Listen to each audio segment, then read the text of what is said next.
गोलगप्पा एक ऐसा street food है जिसका नाम सुनते ही हर किसी के मुंह में पानी आ जाता है।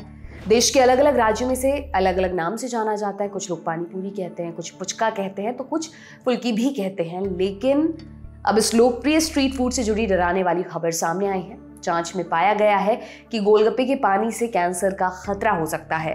डेक्कन हेराल्ड की रिपोर्ट के मुताबिक कर्नाटक में 22% पानीपुरी के सैंपल भारतीय खाद्य सुरक्षा और मानक प्राधिकरण FSSAI की क्वालिटी मानकों को पूरा नहीं कर पाए। रिपोर्ट के मुताबिक हाल ही में FSSAI ने कर्नाटक में सड़क किनारे बिकने वाली पानीपुरी से लेकर बड़े बड़े रेस्टोरेंट में बिकने वाली पानीपुरी के 260 सैंपल्स इकट्ठा किए थे। इन सैंपल्स में से 41 में आर्टिफिशियल रंगों समेत कैंसर पैदा करने वाले केमिकल का इस्तेमाल पाया गया। सिर्फ इतना ही नहीं, अन्य 18 सैंपल्स बेहद खराब क्वालिटी के थे, जिन्हें खाना सेहत के लिए पूरी तरह असुरक्षित था। इन्हें खाने पर फूड पॉइजनिंग समेत कई गंभीर बीमारियों का खतरा बन सकता था। डेक्कन हेराल्ड से बातचीत में फूड सेफ्टी कमिश्नर श्रीनिवास के ने बताया, हमें कर्नाटक के अलग अलग इलाकों से सड़क किनारे बिकने वाली पानीपुरी की क्वालिटी को लेकर कई शिकायतें मिली थी। इसके बाद हमने सड़क किनारे लगे ठेलों से लेकर बड़े बड़े रेस्टोरेंट्स तक से सैंपल जमा किए। इनमें बहुत से सैंपल्स बासी और खाने लायक नहीं पाए गए। कई सैंपल्स में ब्रिलियंट ब्लू, सनसेट येलो जैसे केमिकल्स मिले जो कई स्वास्थ्य समस्याओं का कारण बन सकते हैं। इस मामले को लेकर कर्नाटक के स्वास्थ्य मंत्री दिनेश गुंडूराव ने आश्वासन दिया कि स्वास्थ्य विभाग उचित कार्रवाई करेगा।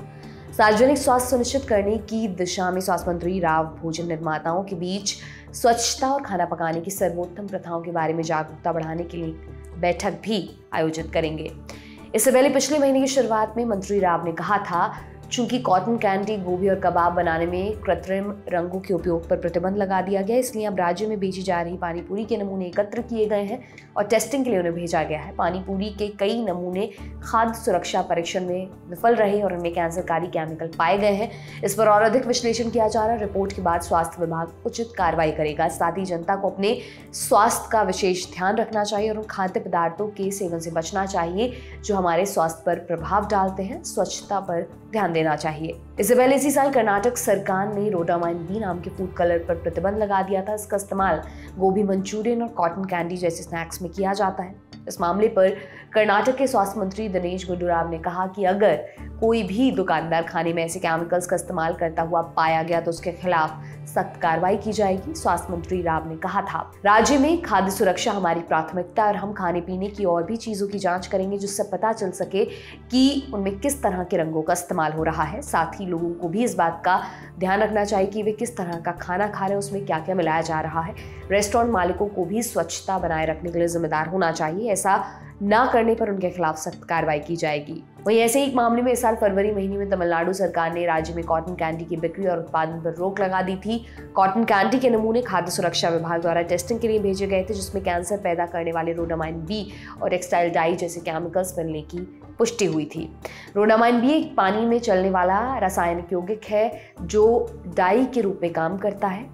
अपने चमकीले गुलाबी रंग के लिए जाना जाने वाला ये रसायन इंसानों के लिए जहर होता है। इंसानी शरीर में जाकर कोशिकाओं और ऊतकों पर ऑक्सीडेटिव तनाव पैदा कर सकता है। जब इसे खाद्य उत्पादों के साथ मिलाया जाता है तो इससे आने वाले वक्त में कैंसर और ट्यूमर होने का खतरा रहता है। फिलहाल इस खबर में इतना ही। आप इस पर क्या सोचते हैं कमेंट सेक्शन में हमें बताएं। ये तमाम जानकारी आपके लिए लेकर आई थी हमारी साथी निहारिका। मेरा नाम दिव्यांशी सुमराव है। देखते रहिए दी लल्लन टॉप। शुक्रिया।